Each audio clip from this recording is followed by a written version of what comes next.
Hey there, comic fans! Welcome back to another exciting dive into the world of superheroes, speedsters, and shocking twists. Today we're zooming into Absolute Flash number 2, the latest chapter in this bold, reimagined take on the Scarlet Speedster. Buckle up, because this issue is a wild ride filled with mystery, tragedy, and some seriously mind-bending developments. Let's break it down step by step and explore what makes this comic so electrifying. If you're new here, stick around. I'll do my best to make this as thrilling for you as it was for me when I flipped through these pages. We kick things off with a bombshell. Barry Allen, the iconic Flash, is dead. Yeah, you heard that right. The man who's usually outrunning bullets and saving Central City is gone, reduced to a charred skeleton in a cave. And the prime suspect, none other than Wally West, the young hero stepping into the spotlight as the new Absolute Flash. Now, before you start throwing your comic across the room, let me assure you, this isn't your typical superhero story. The Absolute universe is gritty, unpredictable, and isn't afraid to shake things up. So how did we get here? Why is Wally implicated in Barry's death? And what's next for this fledgling speedster? Let's unpack it. The issue opens with Wally in a cave staring at Barry's remains. He's confused, overwhelmed, and questioning everything. Picture this, a young guy barely grasping his newfound powers, standing over the body of his mentor, wondering, what the heck just happened? It's a haunting scene, one that sets the tone for the emotional and chaotic journey ahead. Wally's not just dealing with guilt, he's on the run, hunted by a group of villains who are hot on his trail. These aren't just any villains though.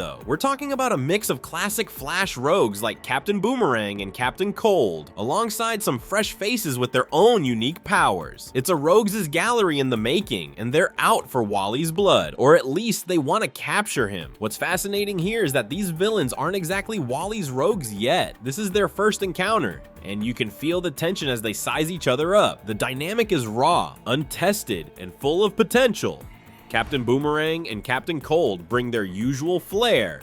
Boomerangs and ice blasts, anyone? But the new villains add a layer of intrigue. One of them, a speedster in her own right, boasts that nothing can outrun her. Spoiler alert, she's about to eat her words when she meets the Flash. But we'll get to that in a bit. Wally, meanwhile, is struggling to understand his powers. Unlike the traditional Flash, who taps into the Speed Force with precision, Wally's abilities are wild and uncontrollable. The Speed Force, as we know it, doesn't even exist in this Absolute universe. Instead, Wally's powers come from something entirely new, a mysterious, almost alien energy that's as volatile as it is powerful. As Wally flees from his pursuers, running at normal human speeds to avoid detection, he's moments away from being caught. The rogues are closing in, ready to subdue him, but then almost instinctively his powers kick in. In a blur of speed, he moves faster than the eye can see, dodging danger with a burst of energy he didn't even know he had. It's a thrilling moment, one that captures the raw, untamed potential of this new Flash. He describes it like a storm raging inside him, threatening to tear him apart if he doesn't keep moving. It's like, if I don't run, I'm going to explode into a million little pieces, he says, and you can feel the desperation in his words. It's not just a physical struggle, it's existential. Wally's grappling with the fear that he's not just a hero in the making, he might be a walking disaster. Writer Jeff Lemire does a fantastic job of showing how Wally's powers are both a blessing and a curse. They save him in a pinch, but they're unpredictable, like a wild animal he hasn't learned to tame. The action escalates when the rogues finally corner Wally in the desert. Their goal isn't to kill him, but to capture him, though it's unclear why. Maybe they're working for someone else, or maybe they see Wally as a threat too dangerous to let roam free. Either way, the tension is palpable. Wally, overwhelmed by the energy coursing through him, can't hold it in any longer. In a jaw-dropping moment, he unleashes a massive area of effect attack, obliterating the desert battlefield and everyone in it. It's a devastating display of power, and it leaves you wondering just how much destruction Wally is capable of. This isn't the clean, heroic speed we're used to from the Flash. This is raw, chaotic, and terrifying.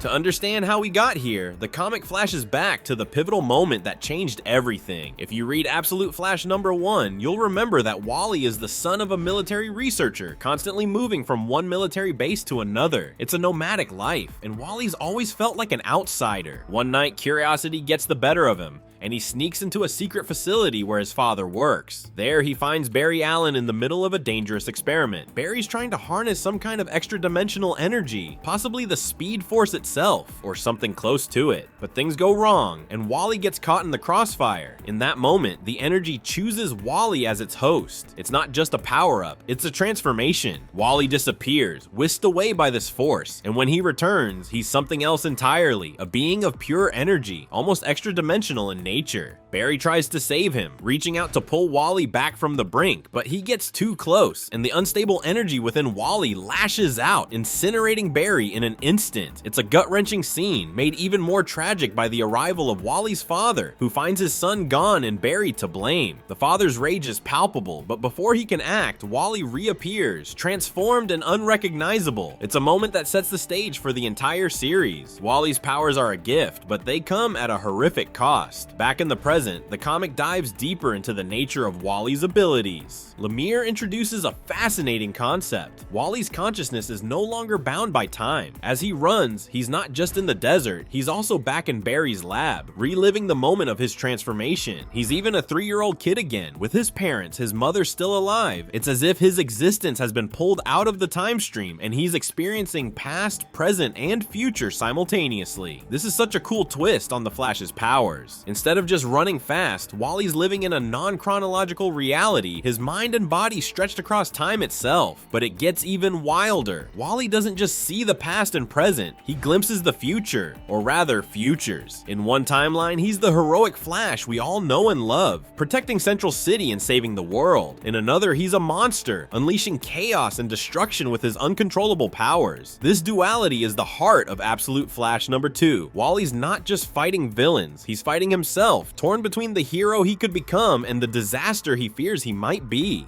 It's a deeply human struggle, and it makes Wally incredibly relatable. Who hasn't wondered if they're destined for greatness or doomed to fail? Just as Wally's grappling with these visions, his powers shut off, leaving him stranded in the desert. The rogues, undeterred, decide it's time to pull out their secret weapon. Captain Boomerang hesitates, asking, "Are you sure you want to do this?" But Captain Cold, the group's leader, is resolute. "We don't have any other choice," he says. "Get Grodd." Yes, that Grodd, Gorilla Grodd, the telepathic primate who's been a thorn in the Flash's side for years. But in a hilarious twist, when the cage opens, it's not the hulking, terrifying gorilla we expect. Instead, it's a small, unassuming monkey. Don't let appearances fool you though. This Grodd might lack muscle, but I'm betting he's traded physical strength for mental prowess. Imagine a Grodd who's 10 times the telepath he used to be, capable of attacking Wally's mind directly. It's a brilliant reimagining, and I can't wait to see how it plays out. As the issue wraps up, we're left with more questions than answers. What is this new energy powering Wally? Why are the rogues so determined to capture him? And can Wally control his powers before they consume him? Or worse, destroy everything around him? Despite feeling a bit short, Absolute Flash number 2 packs a punch with its bold storytelling and innovative take on the Flash mythos. The idea of Wally existing across time, coupled with the looming threat of his dual futures, adds a layer of complexity that sets this series apart. It's not just about running fast, it's about identity, choice, and the weight of power. If you're loving this series as much as I am, drop a like, subscribe, or let me know your thoughts in the comments. What do you think of Wally's new powers? Are you excited for this pint-sized Grodd? Until next time, keep reading, keep running, and stay tuned for more adventures in the Absolute Universe.